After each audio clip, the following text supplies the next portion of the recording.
Sa higad lang nagatulog, wala sang habol kag uluna. Ang iba nagapinulaw, ginaagwanta ang katugnaw. Ginapaminser ang pagbutaw, may aras ang pamahaw. Imbis sa iskwilahan, ang ila nga padulong. Ulan init ginasulay, wala untat sang paglihong. Para makapangitas ang ila mapangayuan. Ukon makapamatay sang auto, ukon sa lakyan. Tanan lang nga diskarte, para lang makakwarta. Mineral plastic, ginapulot, bisan lata. Makita sa ila tsura, publi mga ginadala. Ang ila ginapamakot, hasta san o pabala. Ang pag-antos, saan pa makaluwas? Kas ano dapat timuon para nga makatibawas? Kas sila makapalag sa problema nga tawag. Buligan ta sila para sa ilang abos damlag.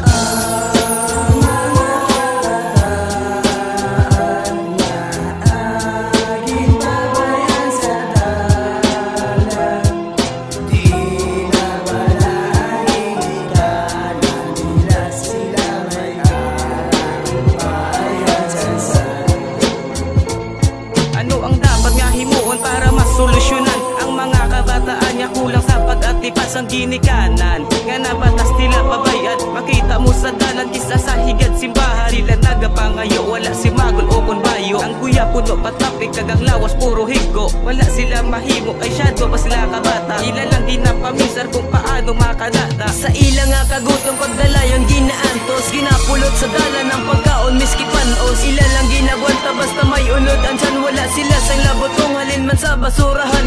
Aton sila buligan, kag dapat nga uligdan. Bago makatuon sila sa bisyo kag madalman. Tagaantas ang tsansa, hindi nga pagpawalaan. Ang shadow pas lang kabata para magluklo kalibutan.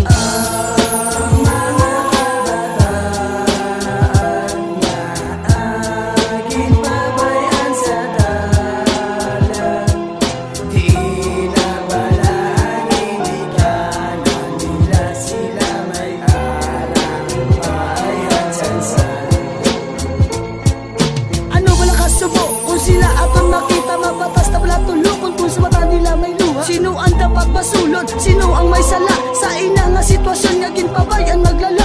Tungod sa pabayaan kabuhi nagmiserable. Sa mga kabataan daw halos na nga magrebelde. Sa ila ginpaangkon ang amo sila nga bagay. Ang mabuhi nga wala sa poder ang nanay tatay. Sila lang nagapangabay kung tani madayon. Nga makitang ginikanan kag pamilya kumplito. Pero saan paayan na muna ang ila pamangkot. Nga matupad sa tulog kag aksyon sa ngugot-ugot. Para ilaman nga matinawan ng pagpalangga. Sa isa ka ginikanan nga tugay na lagi na bangita. Simple lang ang ilahandong para mangin malipay. Piskan pigado lang, importante nga nagaot danay.